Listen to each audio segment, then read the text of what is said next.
தலைப்பை பார்த்ததும் சிலருக்கு என்ன விஷயம் என புரிந்திருக்கும், சிலருக்கு புரியாமலும் இருந்திருக்கலாம். என்றாலும் ஒரு சிறு விளக்கம். இந்த ஆதி பெந்தேகோஸ்தே சத்திய சபையில் கர்த்தருடைய நாள் சமீபித்து வருகிறது என்கிற தலைப்பில் தாஸ் பாஸ்டர் பிரசங்கம் பண்ணுகிறார். சுமார் 55 வருடங்களாகவே இவர் இப்படி பிரசங்கம் பண்ணுவதால் இயேசு நாளை வருவாரா இல்லை அதற்கு மறுநாள் வருவாரா என்று தாஸ் பாஸ்டரிடம் கேட்டால் சொல்லுவார். இயேசு கிறிஸ்து அவரிடம் சொல்லி இருப்பார். அது பற்றி அறிய விரும்புகிறவர்கள் அவரிடம் போய் கேளுங்கள். இதில் தானும் தன்னோடு இருப்பவர்களும் பரிசுத்தவான்கள் என்று சொல்லி பிரசித்தப்படுத்துவார்.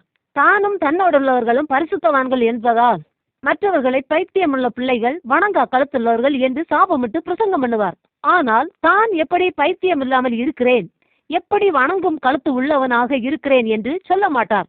சொன்னதும் இல்லை.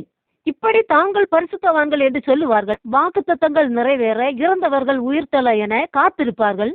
ஆனால் இந்த எழுப்புதல் நடக்காதிருக்க காரணம் என்ன என்று கண்டுபிடித்து சீர்திருந்த பேசுவதில்லை. இந்த தாஸ் பாஸ்டருக்கு தானே வந்ததென்று தன்னை பரிசுத்தவான் என பெருமை அடிப்பது தன்னை பாவியாக்கி கொண்டே இருக்கிறது என்று இன்னும் புரியவில்லை.